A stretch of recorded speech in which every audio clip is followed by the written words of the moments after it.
ये जो हमें दुख मिलते हैं ना, ये पाप के कारण मिलते हैं।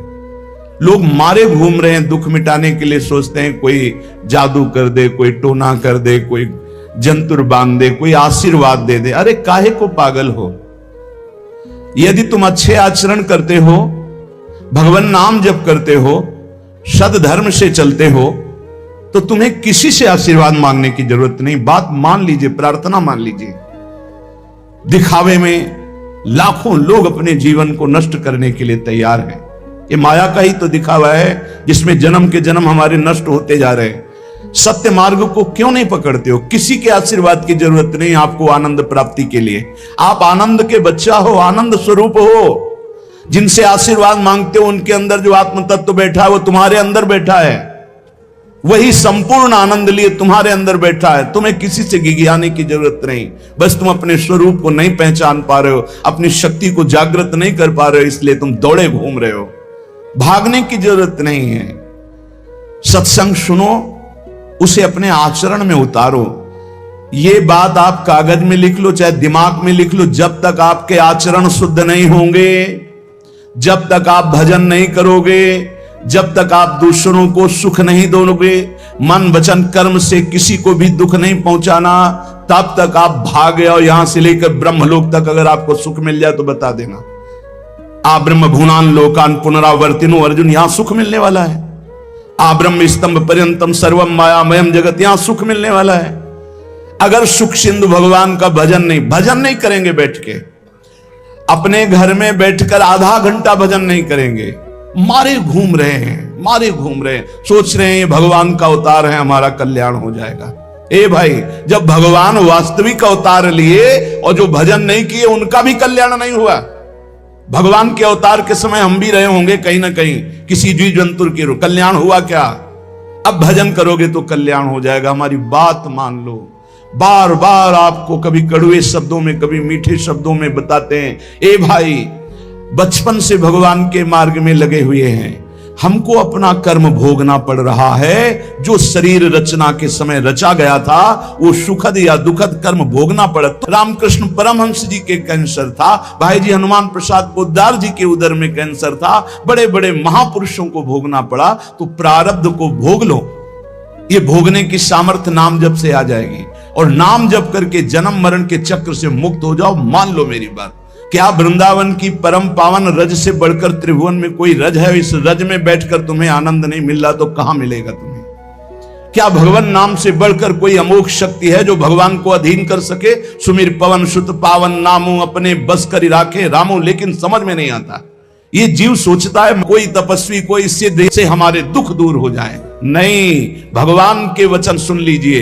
दैवी हेषा गुणमयी मम माया दुरत्तया, मामेव ये प्रपद्यन्ते माया में ताम तरंतिते। ये गुणमयी माया को पार करना बहुत कठिन है। एकमात्र उपाय है, मेरी शरण में आ जाओ। हरि शरणम श्री कृष्ण शरणम मम। जब तक प्रभु की शरण में नहीं तब तक माया मुक्त। पर समझ में नहीं आता। लोगों को ऐसा लगता है मैं जाऊंगा, आशीर्वाद मिलेगा, मैं सिद्ध हो जाऊंगा, सब दुख नष्ट हो जाएंगे। आप समझो, हमारी प्रार्थना को समझो। हम अंदर से पीड़ित होकर बोल रहे, आप लोग समझते नहीं हो। भगवान का भजन किए बिना कहीं भी भाग के चले जाओ, आपको शांति नहीं मिलेगी प्यारे। और घर में बैठकर यदि भजन करोगे तो घर तीर्थ हो जाएगा। घर में भगवान पधारेंगे, आप आनंदित हो जाओगे। संत संग का फल होता है भागना, मिट जाना। सत्संगत संस्कृति कर अंता, ये जो जन्म मरण का भागना ये मिट जाएगा। ये छोटे मोटे भागने से, शब्द सुना, मनन किया, आचरण में लग गए। कभी महीना 2 महीना में अगर संयोग बना तो हम बैठ के सत्संग सुन रहे हैं, नहीं तो हमारे पास यंत्र है, हम रोज उससे नवीन उत्साह प्राप्त करें भगवत मार्ग में चलने का। जब मिले तब दर्शन कर लिए, नहीं तो हम उनकी आज्ञा पर चल रहे हैं तो हमारा सदैव सानिध्य है। भागने की जरूरत नहीं भाई, नहीं। थोड़ा चैन लो, थोड़ा शांति लो। भागने की जरूरत नहीं है। अंदर से भगवान को सुमिरन करने की जरूरत है। थोड़ा संयम में आओ। जिसको देखो मनमानी आचरण कर रहा है, सोचता है कोई संत महात्मा आशीर्वाद दे देंगे, तो तुम्हें संत महात्मा मिलेंगे ही नहीं। तुम करोगे पापाचरण तो संत महात्माओं का सानिध्य ही नहीं मिलेगा। पापवंत कर सहज स्वभाव, भजन मूर्ति भावन काऊ, जो पे दुष्ट हृदय सोई होई, मोरे सन्मुख आओ की सोई। अच्छे आचरण करो, घर बैठे महात्मा मिल जाएंगे। कोई आ जाएंगे ऐसे तुम्हें कृतार्थ कर जाएंगे, कहीं तुम भेज दिए जाओगे जिनके वचन से तुम कृतार्थ हो जाओगे। हमारी प्रार्थना को मानिए, अपने इस अमूल्य मानव जीवन को कूड़ा करकट की तरह मत नष्ट कीजिए। श्रीपाद कह रहे, नेत्रे उत्पाटित सपदि स्त्री क्षणे लालसा चेत। यदि ये गंदी लालसाएं उत्पन्न हो रही हैं तो थोड़ा शासन में लाओ अपनी इंद्रियों को, छूट मत दो। बहुत जीवन व्यर्थ कर दिया इन इंद्रियों ने, अब सावधान हो जाओ। तुम स्वतंत्र सिंहवत जीवन व्यतीत करने के लिए मानव जीवन प्रकट किए भगवान ने तुम्हारा। तुम इंद्रियों के गुलाम होकर, मन के गुलाम होकर, भोगों के गुलाम होकर के जीने के लिए नहीं आए हो मनुष्य देह में। देवता तरसते हैं इस मानव देह के लिए। क्यों? क्योंकि साधन धाम मोक्ष कर द्वारा, इससे साधना करके हम जीवन मुक्त महापुरुष हो सकते हैं। लेकिन नहीं, बस कोई ऐसा कुछ कर दे जिससे हमारा पति बन जाए, कोई ऐसा कर दे कि हम स्वस्थों को भोग भोगें, कोई ऐसा कर दे सारी झंझटें मिट जाएं। अरे औरों की तो बात जाने दो, भगवान जिनके घर में अवतरित हुए आप वहां दृष्टि डालिए। इतने बड़े भजनानंदी महात्मा वसुदेव और देवकी कंस कारागार में बंद किए हुए, भगवान पधार रहे हैं हथकड़ी बेड़ियों से जकड़े हुए। आप विचार कीजिए, भगवान की सिवा तुम्हें कोई बंधन मुक्त नहीं कर सकता। और सब तरंगे हैं, भगवान भगवान है, हमारी बात को समझ लो। भगवान भगवान है, भगवान के भाव में डूब करके सब भगवत स्वरूप हैं। तरंग में वायु विकार है, वायु विकार हटा तो समुद्र ही है, पर इतना भेद है कि समुद्र करोड़ों अनंत तरंगे प्रकट कर सकता है, लेकिन एक तरंग समुद्र नहीं प्रकट कर सकती। ऐसे ही जितने महापुरुष हैं, जितने सिद्ध महापुरुष हुए, भक्त हो चाहे ज्ञानी हो चाहे योगी हो, वो माया विकार को नष्ट करके ब्रह्म रूप में लीन हो गए, तो ब्रह्म स्वरूप वो भी हो गए। ब्रह्मविद ब्रह्म ही भवति, लेकिन ब्रह्म तो ब्रह्म है। जिसने एक संकल्प मात्र से अनंत सृष्टि का सृजन कर दिया, उसकी समानता करने वाला त्रिभुवन में कोई नहीं। तो उन्हीं भगवान की, चाहे निराकार मानो, साकार मानो, सगुण मानो, निर्गुण मानो, उन्हीं भगवान की शरण में जाने के लिए सब संत महात्मा, और जो भगवान की शरण से अलग करके अपने को भगवान माने, तो हमें लगता है फिर बचना चाहिए ऐसे भगवानों से, जो अपने वचन से, अपने आचरण से, अपनी हृदय की भावनाओं से जीवों के माया जनित आकर्षण को नष्ट करके श्री भगवान से प्रीति करावे। उसे संत कहते हैं, उसे ब्रह्मर्षि कहते हैं, उसे महात्मा कहते हैं, उसे भक्त कहते हैं। शास्त्र उठा के देख लो, ब्रह्म स्वरूप हो गए हैं। दूसरों ने अनुभव किया कि साक्षात ब्रह्म है, लेकिन वो जब बोले तो अपने को ब्रह्म नहीं बोले। गोस्वामी तुलसीदास जी साक्षात भगवान के स्वरूप हो चुके। वो क्या कह रहे हैं? जो मैं अपने अवगुण कहूं, बाढ़ई कथा पार नहीं लहूं, ताते मैं कछु अलप बखाने, थोड़े महू समुझे सयाने। कह रहे मैं अपने अवगुणों की यदि कथा कहूं तो ग्रंथ भर जाएगा। थोड़े बता दिए हैं कि मैं अवगुणी हूं, इसमें जो विवेकी जन हैं वो समझ पाएंगे मेरी बात को। क्या समझ पाएंगे? कि भगवान की शरण में जाने से जीव भगवत स्वरूप हो जाता है। गोस्वामी जी भगवत स्वरूप है, सामने भगवान बैठे हुए सबरी माता का स्तवन कर रहे हैं नवधा भक्ति के द्वारा। और सबरी जी ऐसा करें, अधम ते अधम, अधम अति नारी, तिन मां मैं मति मंद अघारी। ये है महापुरुष। भगवान के चरणारविंद की, नाम की, लीला कथा की वृत्ति हृदय में जिनके संग से जागृत हो, वही सत्संग है। हम लोग बड़े बावरे हैं। अरे तरंग जिनके आश्रय से जीव ब्रह्ममय हो जाता है, भगवत स्वरूप हो जाता है, वही तुम्हें करना है। यही सत्संग से प्राप्त होता है। अगर ये ना प्राप्त हो तो सत्संग नहीं है, वो कहीं ना कहीं घुमा करके हमको भटकाया जा रहा है। भगवान भगवान है, वही सबके हृदय में है। जो हृदयस्थ भगवान में तन्मय हो गया, उसमें और भगवान में अंतर नहीं, बिल्कुल मुझे संशय नहीं। पर भगवान भगवान हैं, इतना समझना पड़ेगा। उनके स्थान में कोई नहीं है, उनके समान कोई नहीं है, फिर उनसे बड़ा कौन हो सकता है? ये भोले भाले जीव समझते नहीं, भागे घूम रहे हैं। उन्हीं भगवान का नाम जप करो, चीख चीख के कहते हर प्रश्न का उत्तर नाम है। अगर नाम जप करके देखो तो प्रश्न ही नहीं रह जाएगा, सब समाधान हो जाएंगे। और भागे घूमे तो कभी प्रश्न की कभी शांति नहीं होगी, संशय पर संशय उठता चला जाएगा। श्रीपाद कह रहे हैं, यदि हमारी इंद्रियां कुमार्गगामी हो रही तो हमें शासन में लेना चाहिए। शासन में नहीं लोगे तो शासन तुम्हें शासन में ले लेगा। दो शासन है, एक है राष्ट्रीय शासन, एक है भागवतिक शासन। भागवतिक शासन जब लेगा तो फिर कोई बचा नहीं सकता, इसलिए अभी अवसर है, निकल चलो, निकल चलो। भागने की कहीं जरूरत नहीं, किसी से आशीर्वाद नहीं मिलेगा। कब होगा? हम कह रहे राधा राधा जपो, अगर कल्याण ना हो जाए तो हमें बता देना। भगवान अर्जुन से क्या कह रहे हैं? सामने अर्जुन जी खड़े हैं, कह रहे हैं तुम मुझे तभी अनुभव कर पाओगे जब अनन्य चेता सततम यो माम स्मृति नित्य सा तस्याम सुलभा पार्थ। सामने खड़े हो, कह रहे सुलभ नहीं हूं मैं, सुलभ उनके लिए हूं जो मेरा अनन्य भजन करते हैं, अनन्य चिंतन कर। पकड़ ही नहीं पा रहे, लाख सत्संग सुन रहे, पकड़ ही नहीं पा रहे। बिल्कुल नहीं, ऐसे नहीं हो। थोड़ा विवेकवान हो, मनुष्य जीवन मिला है। ऐसा नहीं कि कोई तुम्हें प्रलोभन दे दे तो हम तुम्हारे रोग नष्ट कर देंगे, हम तुम्हें सिद्ध कर देंगे, हम तुम्हें धनी बना देंगे। हम कहते हैं कि हो सकता है 1000 जाते हैं उनमें से 100 लोग ठीक हो गए हों। कैसे? पूर्व का पुण्य 100 का तुक्का लगा और ठीक हो गए। वो कहते हैं कि मैं कसम खा के कहता हूं मैं ठीक हो गया हूं। हम बिल्कुल 100% मानते ठीक हो गए, लेकिन उसके प्रताप से नहीं, आप अपने पुण्य प्रताप से ठीक हो गए। आपके ठीक होने का समय आ गया है, इसलिए आपका तुक्का लगा, आप गए, यश उसको मिल गया और आपका काम बन गया। हमारी बात को समझो।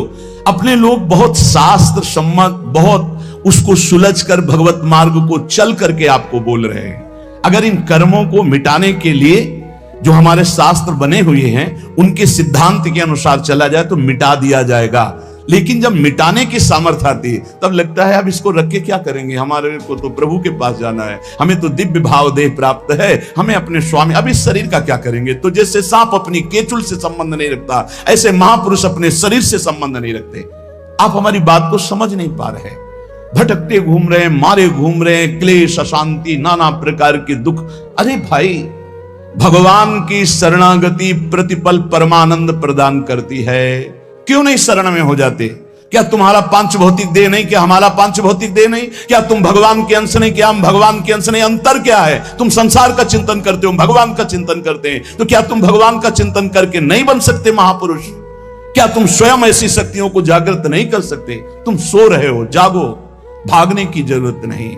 ये जो गलत इंद्रियां जा रही हैं, इन इंद्रियों को रोकिए, भगवान की तरफ लगाइए। नहीं लगाओगे तो कहीं भाग के चले जाओ, धोखा ही मिलेगा, तुम्हें शांति नहीं मिल सकती, तुम्हें विश्राम नहीं मिल सकता, तुम सुखी नहीं हो सकते। इन बातों को लिख लो और पूरे विश्व में घूम के चले आओ, चाहे जहां चले जाओ, कुछ नहीं होने वाला। मारे मारे केवल घूमते रहो, समय बर्बाद करते हो। वही समय एकांत में बैठकर राम कृष्ण हरि बोलो, राधा बोलो, अभी आनंद आ जाएगा। हम ये नहीं कहते कि तुम करोड़पति बन जाओगे, तुम्हारे सारे काम बन जाएंगे, लेकिन हम ये कहते हैं कि तुम्हारा हृदय शांत हो जाएगा, तुम्हारा भागम भाग मिट जाएगा, तुम एक गंभीर हो जाओगे, धैर्यवान हो जाओगे, तुम लड़ना सीख जाओगे दुखों से, तुम सुखों से भूल करके पापाचरण कर बैठे हो। दुखों में इतना तुम हो जाते हो कि अपने जीवन को भी नष्ट करने की सोच। ये सब भगवत विमुख जीव का लक्षण है। भगवत सन्मुख होने पर सुखों में दूसरों को बांटा जाता है और दुख में सहकर भगवान के नाम का स्मरण करते हुए उस दुख के समय को काटा जाता है। समझते नहीं।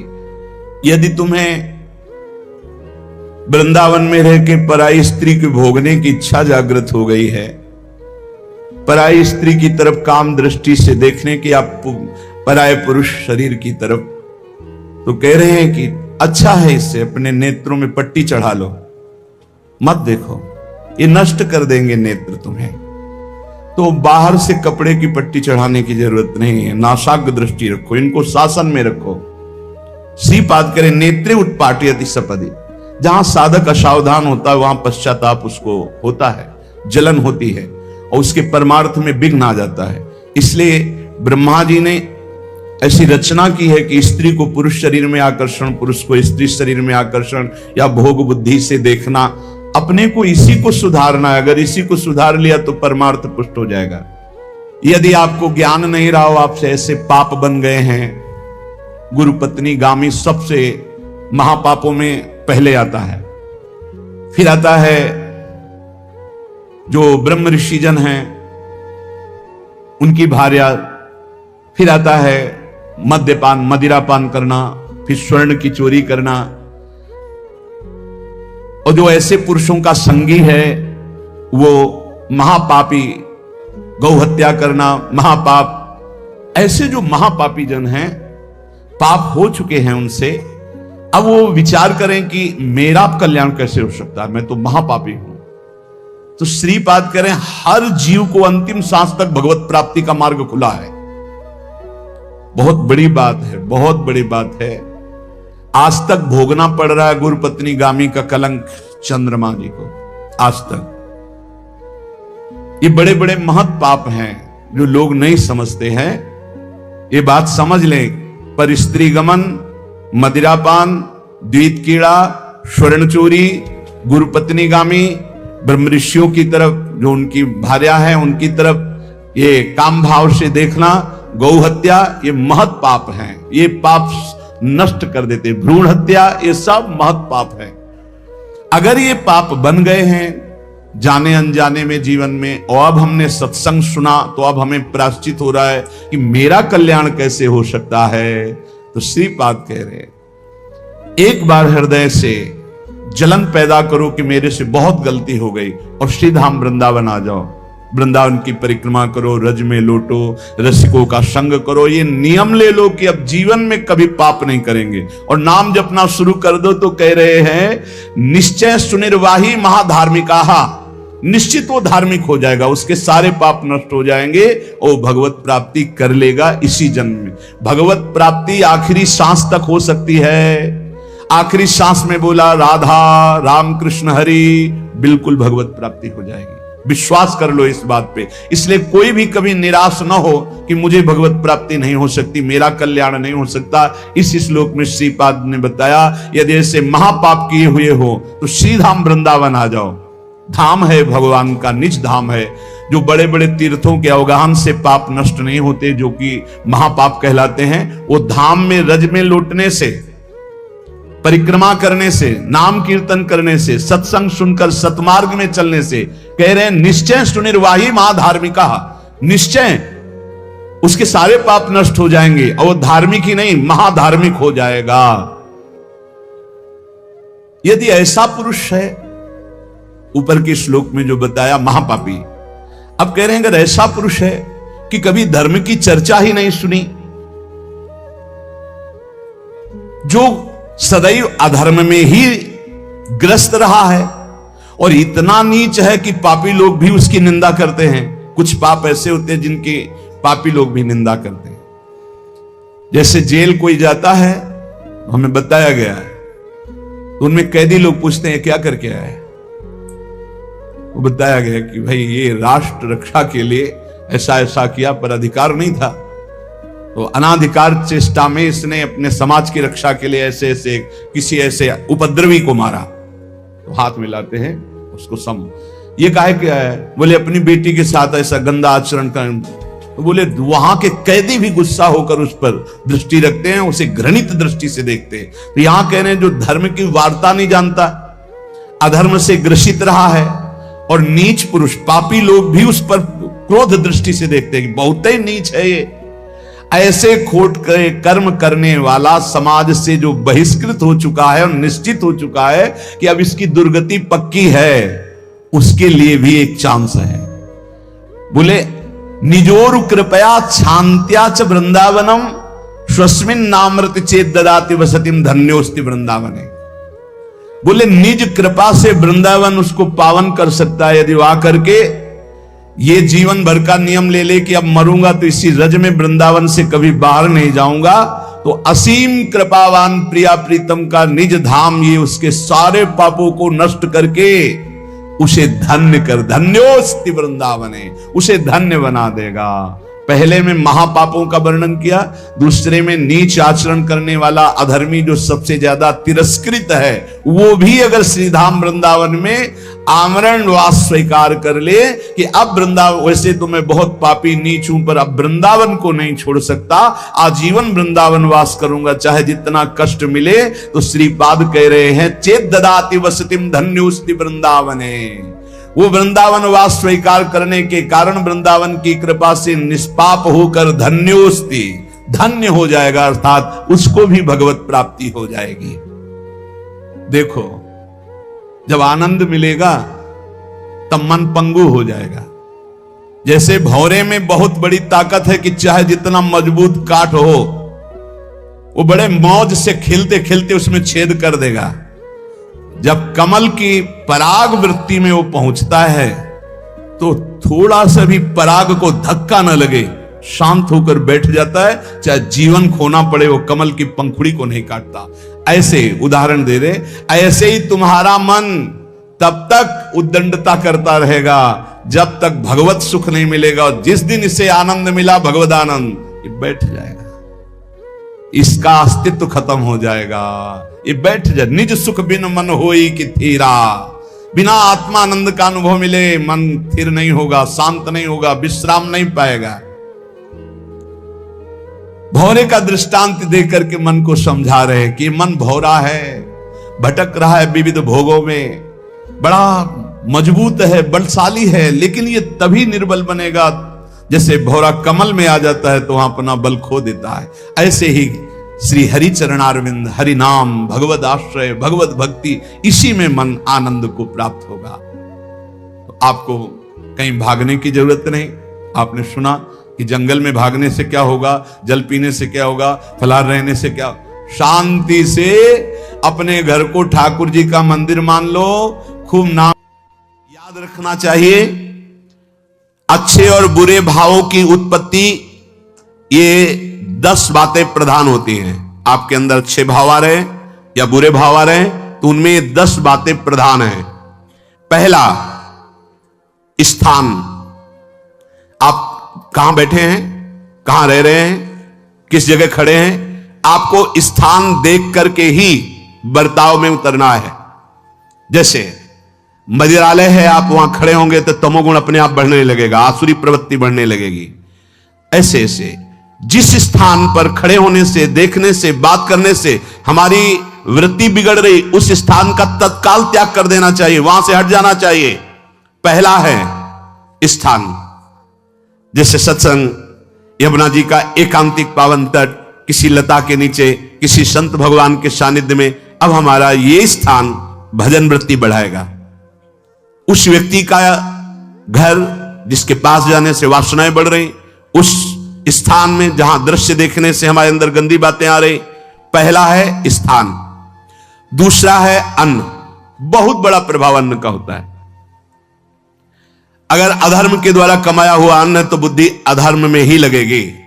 यदि भोजन पकाते समय, रसोई रांधते समय आप विकारात्मक चिंतन कर रहे हैं तो कोई भी प्रसाद पाए उसके अंदर विकार जागृत हो जाएगा।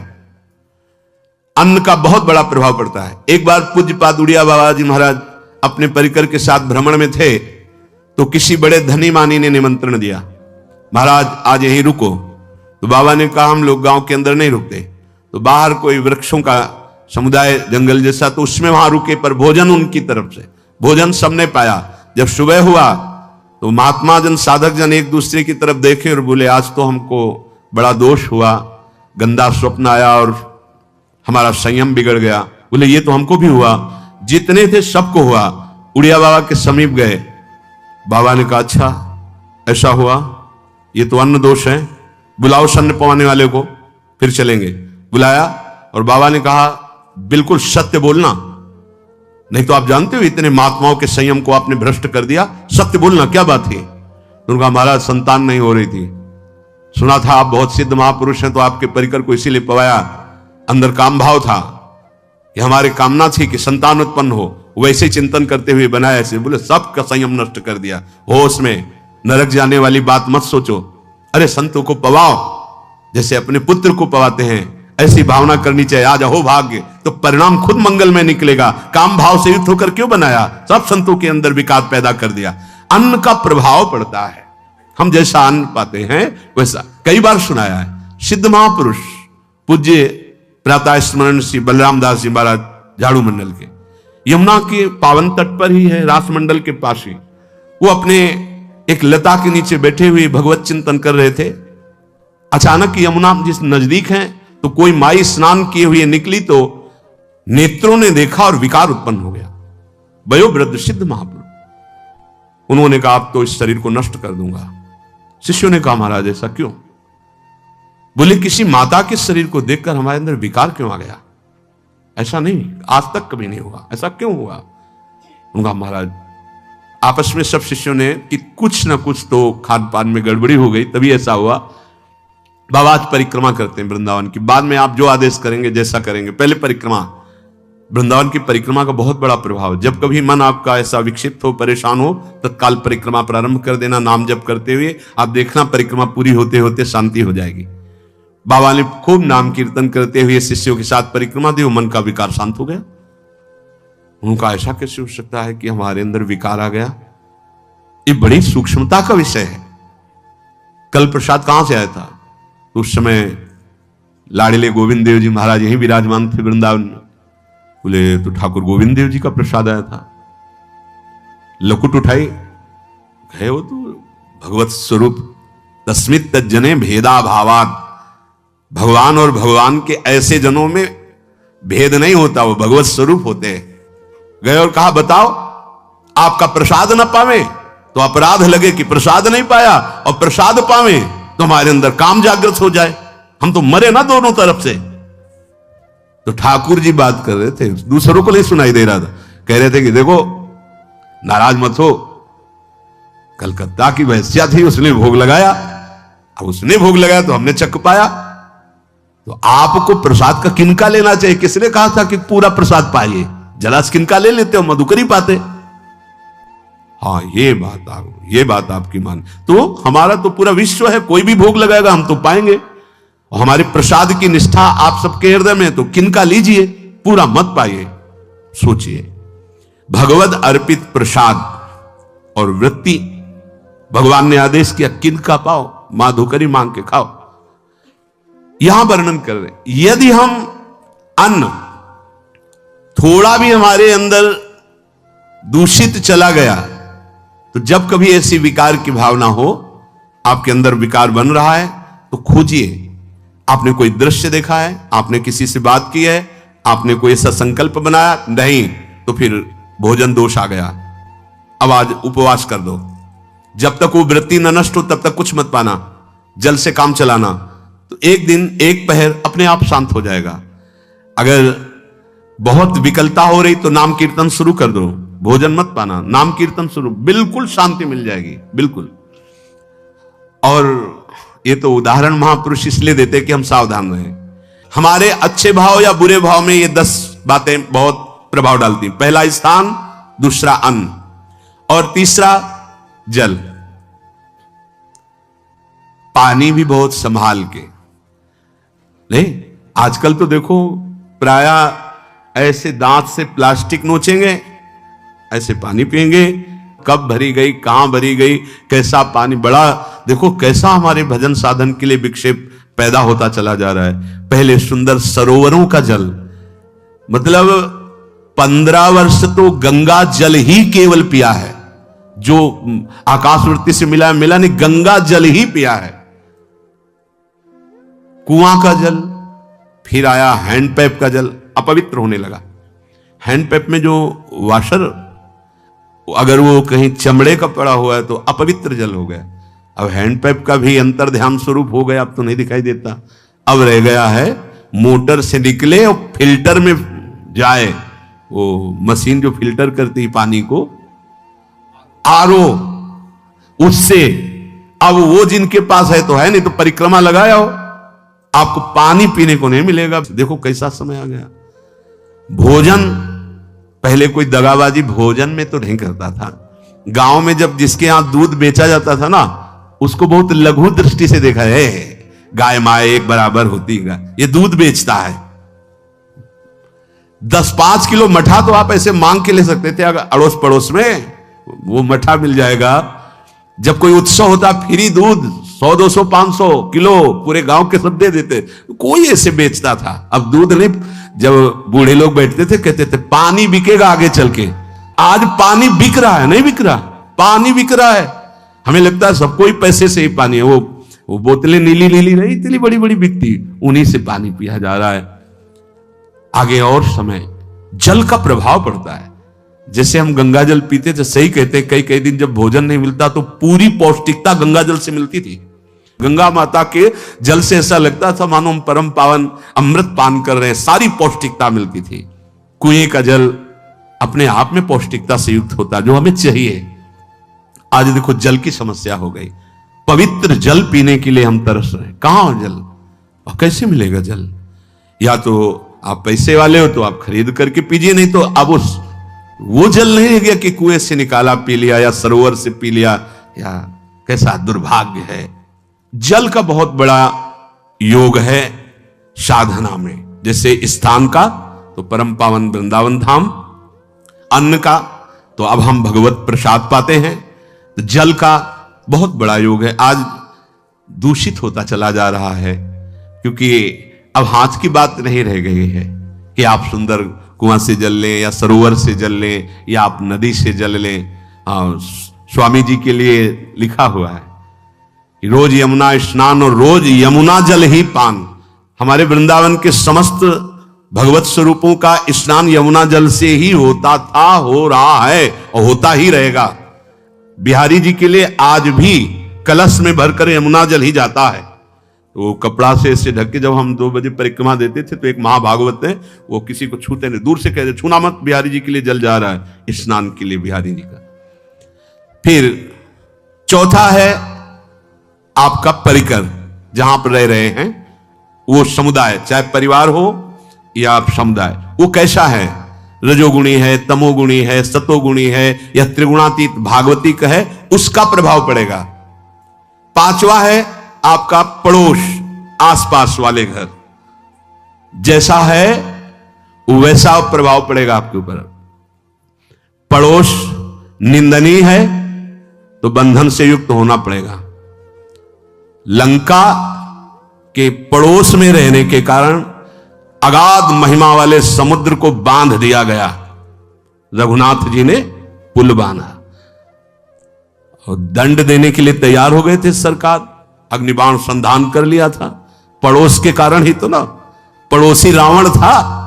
इसीलिए आस पड़ोस का बड़ा प्रभाव पड़ता है। फिर अगला है दृश्य, इस पे बहुत सावधानी की जरूरत है। ये मोबाइल भगवान चल गए हैं, बहुत विस्तार से चल गए हैं। अब कोई छोटा मोबाइल रखना नहीं चाहता, सब वो स्क्रीन वाला रखना चाहते, टच मोबाइल। दृश्य से बचो, बच्चों, जवानों, बूढ़ों, सबकी वृत्ति जो माया आकर्षित करती, जो दृश्य हम देखने के लिए अंदर से उल्लसित है, वो मोबाइल में सब है, चाहे भागवतिक और चाहे सांसारिक। तो भाई देख लो, गुण दोष में संसार है। अगर आप दोष ग्रहण करना चाहते हो तो दोष ले लो, गुण तो गुण। बहुत बहुत खतरनाक विषय है और बहुत लाभदायक विषय है। किसी संत की वाणी एक बार समझ में नहीं आई, अगर हम 10 बार सुने तो समझ में आ जाएगी। ये लाभदायक है। कभी कोई किसी से बात करनी, पहले जाए तो पोस्ट कार्ड चलते थे, एक कार्ड, वो 15 पैसे का इतना बड़ा वाला आता था, 25 पैसे का बंद वाला लिफाफे में आता था, नीले नीले कागज का 15 पैसे वाला कार्ड। उसमें चिट्ठी जाती थी महीनों में। कभी यहां 1 मिनट में अमेरिका से बात कर लो, कितनी बढ़िया बात हो गई। उसका दुरुपयोग ना करो। अब हमारी इतनी चंचल वृत्ति है कि दुरुपयोग करने के लिए उत्साह बढ़ जाता है। बोले अब सब काम हो गया है, अब एकांत सेवन कर रहे हैं, अंदर से सिटकिनी बंद और मोबाइल भगवान का संग शुरू। 2-4 मिनट सत्संग और अच्छे दृश्य देखे, फिर बगले में वहां सब होता है कि आप बस उसको ऑन कीजिए, फिर जो मनोरंजन शुरू होता है, फिर उपासक मिटिया मेट हो जाता है। ये बहुत सावधानी की बात कह रहे हैं। वैसे हमें लगता है यदि आपको इस बड़े कार्य वाले ना हो तो छोटा मोबाइल रखे तो अच्छा रहता है। तो इसलिए ये एक ऐसा कलयुग भगवान ने रचा है कि बचा पाना बड़ा मुश्किल है। इससे वृत्ति को बचाओ, जो बचा ले गया वो आगे साधना कर सकता है। बहुत सावधान बच्चों। हमें लगता है यदि आपका मन चंचल हो, आपके शासन में ना हो, तो स्क्रीन वाला मोबाइल अपने माता पिता को दे देना चाहिए। और हम कहते रखो, छोटा वाला रखो, कभी कोई आपत्ति विपत्ति या सूचना देनी हो, बढ़िया काम करता है। जरूरी नहीं है इतना बड़ा लेके चलना। हाँ, अगर आपको बहुत राजकीय विभाग के कार्य हैं तो बात अलग है कि कौन सी सामान कहां कैसे, तो वहां से वीडियो भेज रहा है, वो चेक कर रहा है, यस हाँ ठीक है अब चलाओ। अपने को क्या काम है? सत्संग अगर सुनना है तो सत्संग सुनने के अलग यंत्र आते हैं, चला दो उसमें, वो इतनी बड़ी लगती है उसमें चिप, पेन ड्राइव ऐसे लगा दो और सत्संग सुनो। जरूरी वो दृश्य वाला रखो। यहां कह रहे दृश्य, अगर गलत दृश्य देखा तो बावरे बन जाओगे और अच्छा दृश्य देखा तो भगवान के मार्ग के पथिक बनोगे। तो देखो, अच्छे दृश्य में भी दोष दर्शन की वृत्ति की गुंजाइश है। जैसे कोई लीला हो रही है, लीला के पात्र, जैसे हमारे ब्रजमंडल में रास लीला होती थी, ऐसे 12 वर्ष 13 वर्ष के लीला पात्र, सब नव किशोर, जहां भाव ही बने रोते रहो। अब वहां बड़े बड़े लीला पात्र हैं, अगर हमारी भावना शासन में नहीं है तो वहां हम अंग प्रत्यंग के दर्शन से हमारी हाव भाव वहां जो हो रहा है उससे हमारी वृत्तियां बिगड़ जाएं। जब छोटे छोटे लाडली लाल परस्पर खेलते हैं तो केवल आशीर्वाद देने को, रोने का मन होता है।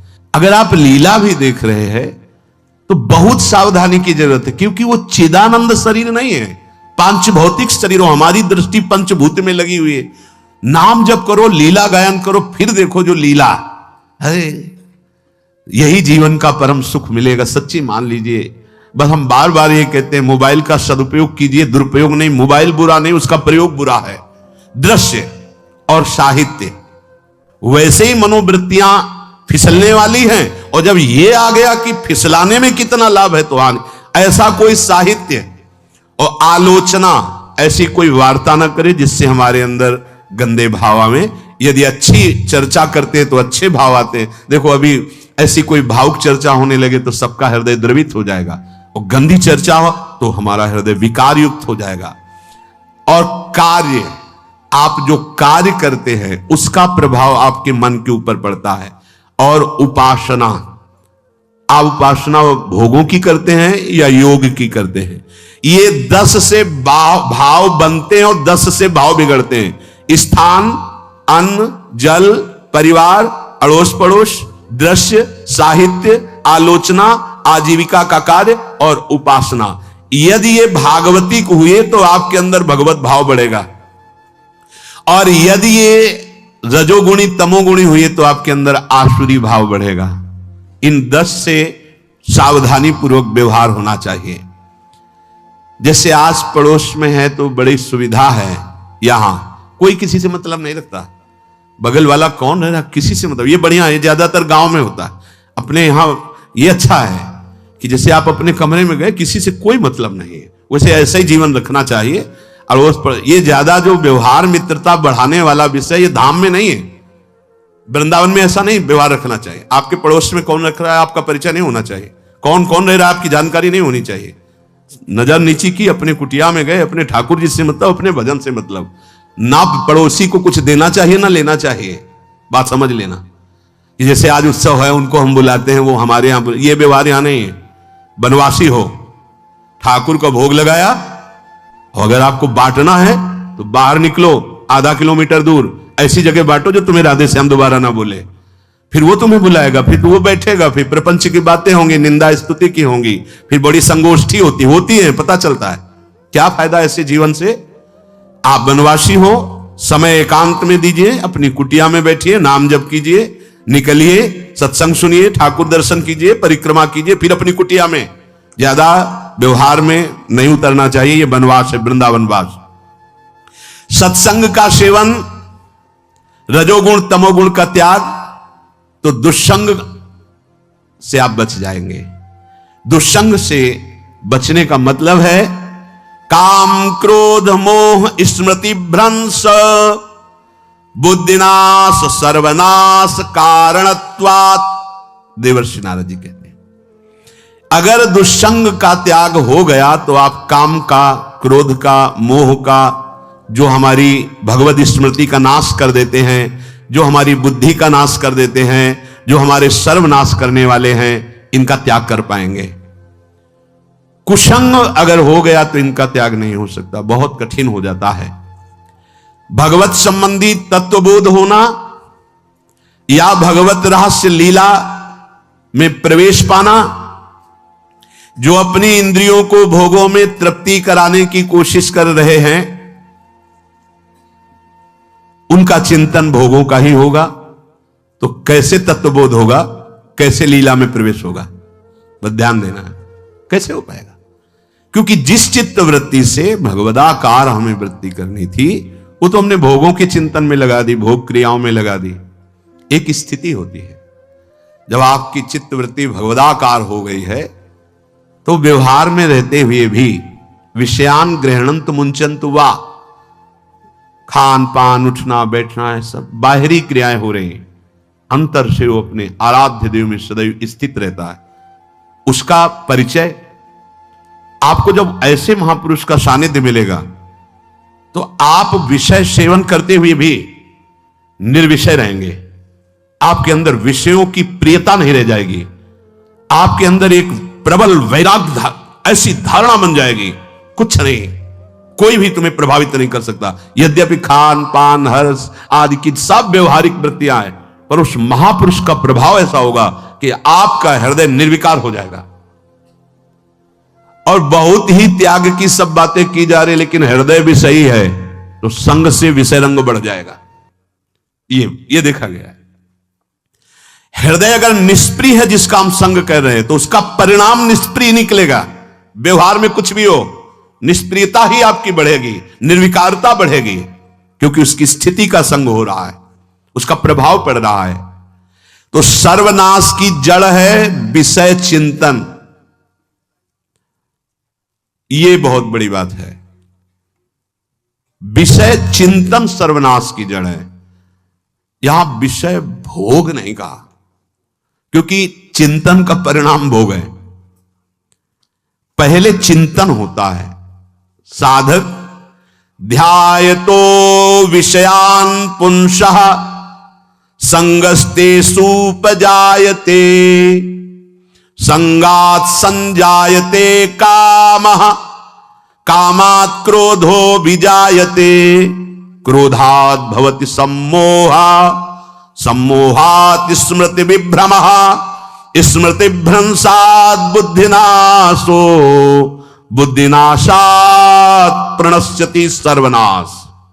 कैसे हुआ? ध्यायतो विषयान पुंसः, विषयों का चिंतन। इसीलिए अनन्यश्चिन्तयन्तु माम भगवान आदेश करते हैं।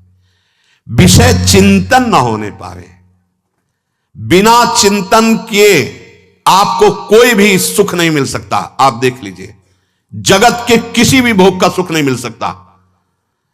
चिंतन से ही आपको सुख की अनुभूति हो रही है। अगर आप चिंतन ना करें तो आपको कोई सुख नहीं मिलता। आप चिंतन उसका घसीट लिया गया। अगर सुख होता तो भोग में मिल जाता, नहीं मिला। क्यों? कि बोले चिंतन नहीं। किसी को किसी गाढ़ विषय के चिंतन में फंसा दे, फिर उसके सामने भोजन रख के खीर में नमक डाल दे, सब्जी में चीनी डाल दे और गाढ़ विषय में फंसा दे। तुम्हारा लड़का जो अकेला था, वो ऐसा ऐसा दुर्घटना हो गई, वो अस्पताल में, अब जल्दी से भोजन पाओ और निर्णय बताओ। वो बिल्कुल नहीं बता पाएगा कि खीर में नमक था, सब्जी में चीनी थी। उसका चिंतन वहां फंस गया।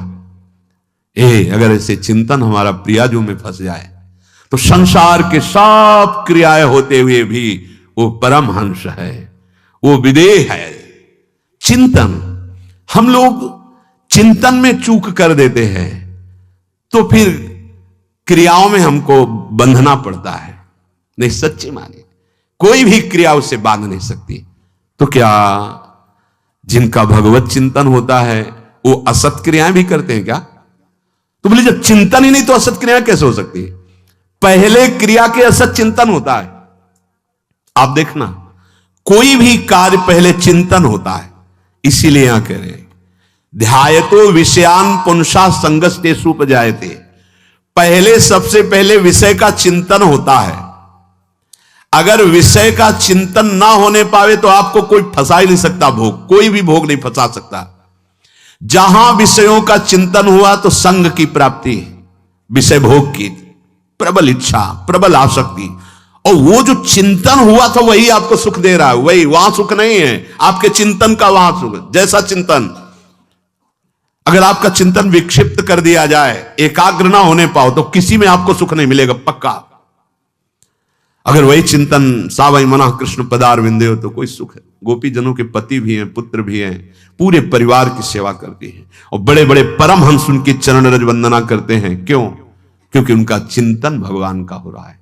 एक भी वृत्ति शरीर चिंतन में नहीं, बलिहारी है। मुरारी पादार्पित चित्त वृत्ति।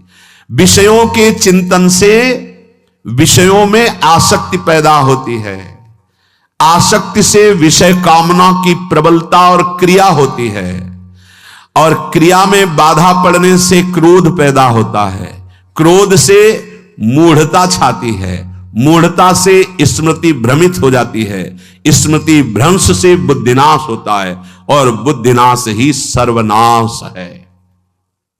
इसलिए चित्त का निरंतर अधिक समय तक सावधानी पूर्वक भगवन नाम में, भगवत लीला में, आप सब भगवत कृपा पात्र जन है, चिंतन न बिगड़ने पावे। होता क्या है कि क्रिया से तो हम सावधान है, समाज है, क्रिया से तो हम सावधान, क्योंकि समाज भी है, व्यवहार भी है सामने, लेकिन चिंतन तो कोई नहीं जान रहा ना, अंदर ही अंदर हम क्या चिंतन कर रहे हैं। तो साधक चूक कर बैठता है। देखो, बाहर चूक होगी तो उसका प्रायश्चित हो ही जाएगा, चार लोग निंदा करेंगे, पिटोगे, अपमानित होगे, प्रायश्चित। लेकिन अंदर जो हमारा गलत चिंतन हो रहा है, पूरा का पूरा अंदर हृदय मलिन कर देगा, हमें उस बात का प्रायश्चित भी नहीं होगा, हमें जलन भी नहीं होगी कि हम गलत चिंतन कर रहे हैं, क्योंकि सावधान नहीं है।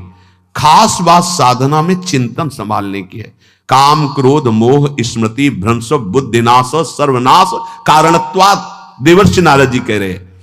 चित्त का जहां अधिक चिंतन होता है वही हमारी तन्मयता बन जाती है, वही हमारा स्वरूप होने लगता है। बोले बहुत कामी पुरुष है, बोले बहुत क्रोधी पुरुष है, बोले बहुत नीच पुरुष है, पूरा संबोधन होने लगा उसके लिए, क्योंकि वो उसी चिंतन से, वैसी क्रियाओं से। अरे बोले तो बड़े भगत हैं, भगवान के स्वरूप है साक्षात।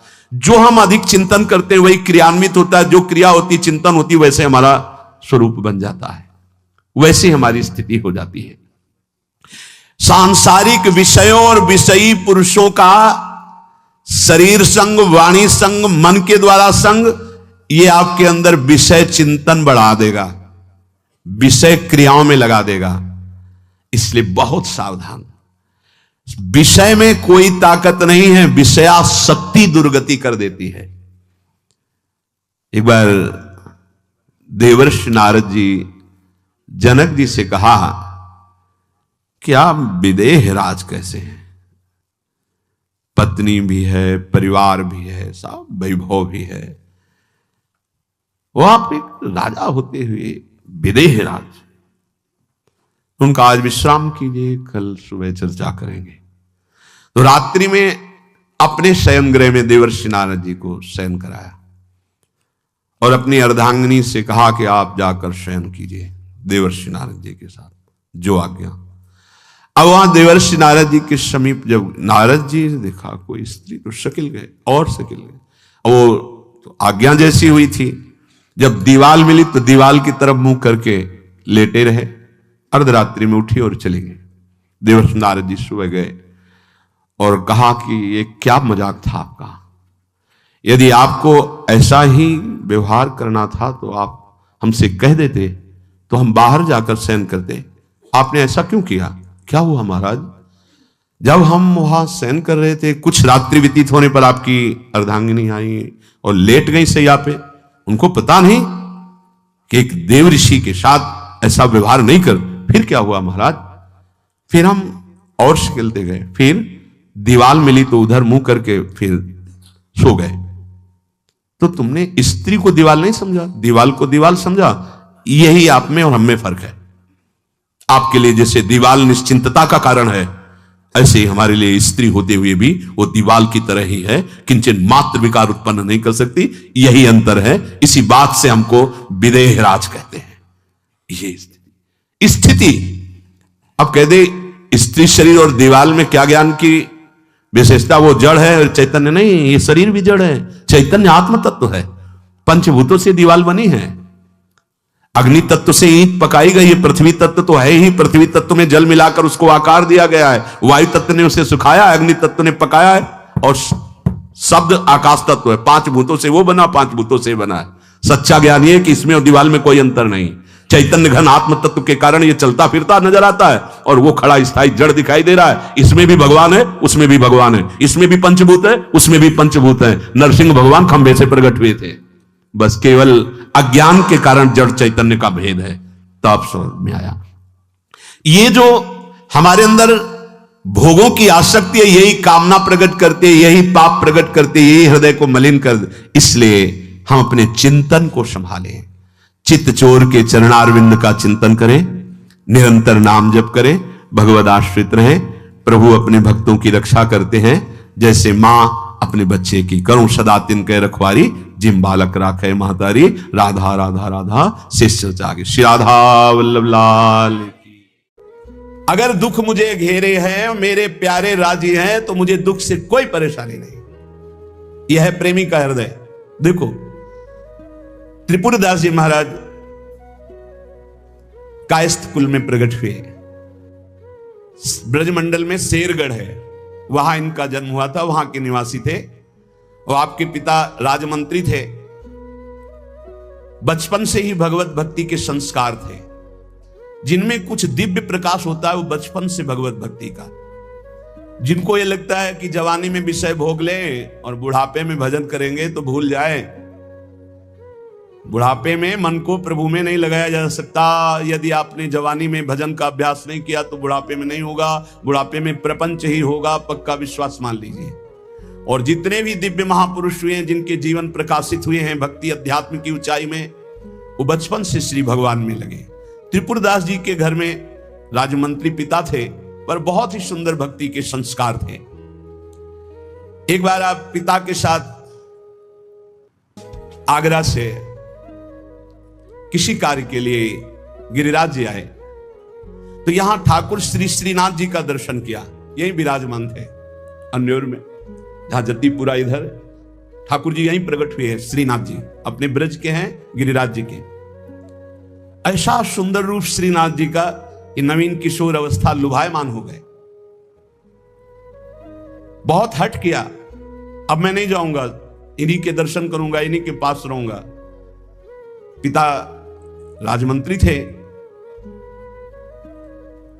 वहां किसी परिचित से कहा, बालक है, हट करता है त्रिपुरदास, इसको हम छोड़ देते हैं 2-4-10 दिन यहां। देखो भगवान का विधान, यहां श्रीनाथ जी के दर्शन करेगा, फिर हम आदमी भेज देंगे, बुला लेंगे। अब वो दैवी योग से प्रेरित थे, पुत्र को यहां छोड़ दिया और वापस वो लौटे तो रास्ते में कुछ वैरी दल के राजसैन को दुष्टों ने घेर लिया और मार डाला, पिता को मार डाला। भक्तों के जीवन में प्रारंभ से ही विपत्तियों की बौछार हो जाती है, लेकिन आप ऐसा डरिएगा मत। क्या जिनके हृदय में भक्ति नहीं है उनके परिवार के लोग नहीं मरते क्या? जिनके हृदय में भक्ति नहीं वो क्या दुख नहीं भोगते क्या? ये अज्ञानी जन है, नहीं जानते। शरीर रचना के समय शुभ अशुभ कर्मों के अनुसार दुख सुख पहले से रच गया है। भक्ति तो हम आज कर रहे हैं, ये नई खेती है, ये भक्ति का फल नहीं। वो दुख सुख पुराने हमारे कर्मों का फल है। जब आपने सुना, सूचना आई कि तुम्हारे पिता को बैरी दल ने मार डाला है, तो श्रीनाथ जी की तरफ देखा और कहा, आप तो हमारे पिता भी हो, मित्र भी हो, जीवन धन हो। हृदय में बड़ा आनंद हुआ कि चलो नाम मात्र का पिता अंतर ध्यान हो गया, लेकिन मेरा जो अनंत जन्मों का पिता है उससे संबंध हो गया।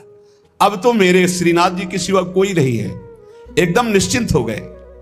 रोज प्रभु के सामने भाव विभोर होकर रोया करते, नौ किशोर अवस्था, कि प्रभु अब आपके सिवा हमारा कोई नहीं है।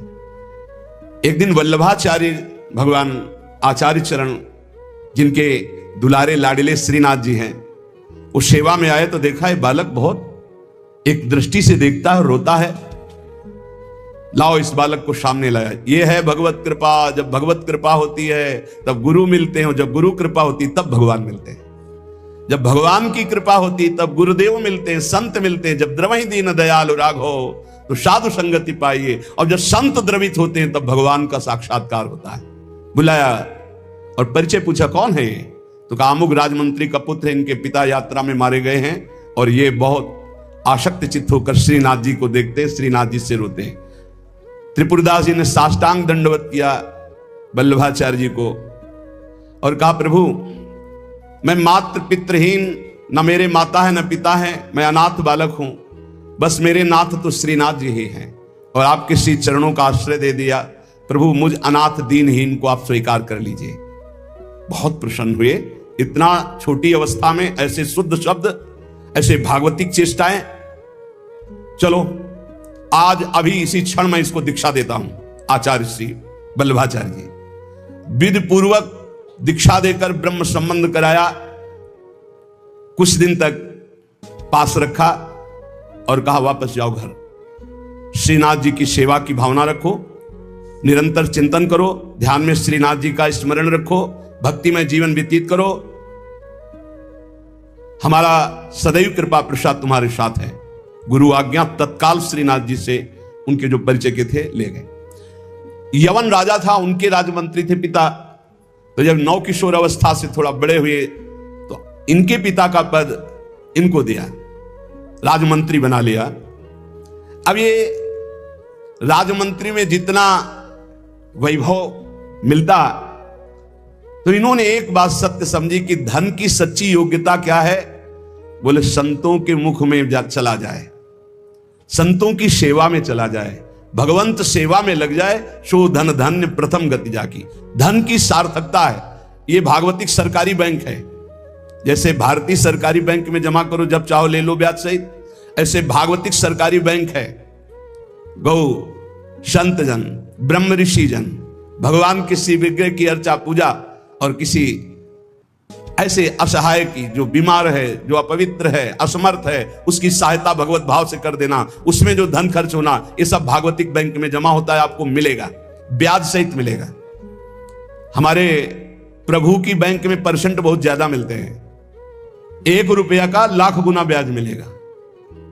देखे ये जो आप देखते हैं कि अमुक अमुक पद पर बैठ गया, अमुक राजा बन गया, अमुक अमुक बन गया, ये पूर्व जन्म का है। पूर्व जन्म का आप देखते हैं छा गया, ये पूर्व जन्म का सुकृत है। वैभव ऐश्वर्य चरण चूम रहे, वाह वाही हो रही, ये सब पूर्व का पुण्य है, 1 का लाख गुना। पर इस बैंक में विश्वास नहीं होता, किसी किसी को विश्वास होता है। और इस बैंक में जमा कर देने पर अगर आपने कह दिया तो तत्काल वो फल जो गुणा करके आपको प्लस मिलना था नहीं मिलेगा। ध्यान कर लेना। यदि माइक से हो गया कि अमुक जगह के अमुक भगत ने 5000 रुपए दान किए, भगवान इनका मंगल करें, तालियां बज गई, हो गया, उड़ गया, आपके बैंक का ब्याज उड़ गया गया। जैसे सभा में खड़े होकर अपने पाप को स्वीकार कर ले तो उड़ गया, खत्म पाप।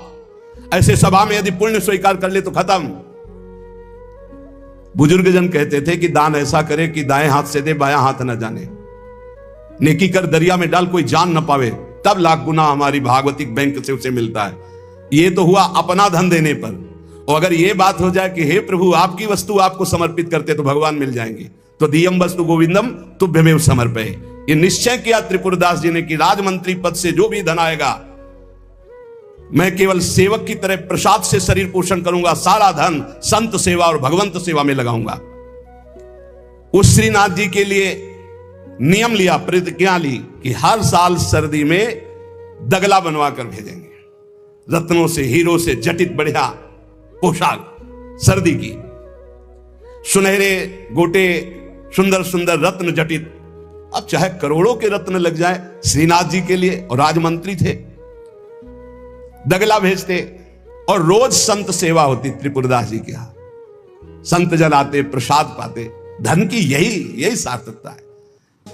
जय जयकार हो, भगवान नाम कीर्तन हो, भगवत अनुरागी जन आकर प्रसाद पावे, भगवान की आरती पूजा सेवा। धन्य है वो गृहस्थ, वो धन्य, वो तीर्थ है उसका घर जिसके घर में भगवान की आरती होती, भगवान का नाम कीर्तन होता, आए हुए अतिथियों की सेवा होती है। और श्रीनाथ जी भी बड़े रिजवार ठाकुर, बहुत खुश होकर के, प्रसन्न होकर के वो दगला धारण करते। श्री विठलनाथ जी श्री वल्लभाचार्य जी के पुत्र हैं। वो देखते हैं कि और वस्त्र जब धारण कराते हैं तो ठाकुर जी धारण करते हैं, लेकिन जब त्रिपुरदास जी का दगला धारण कराते तो ठाकुर जी फूल जाते हैं, प्रसन्न हो जाते हैं। भक्त के द्वारा प्रेम से दी हुई वस्तु भगवान बहुत भाव से स्वीकार करते हैं। सब दिन होत ना एक समान, एक समय ऐसा भी आता है जो बहुत ही अंधेरे का होता है, एक समय प्रकाश का आता है। जैसे दिन रात ऐसे सुख और दुख। अब यवन बादशाह था, उसके पास द्वेषियों ने सूचना लगा दी कि ये राजमंत्री हैं, आपको पता नहीं है, ये आपके धन का बड़ा दुरुपयोग करते हैं, साधु महात्मा इनके यहां खाते रहते हैं और न जाने क्या क्या खूब लुटाते हैं, आपके यहां से वैभव चुराया जाता है।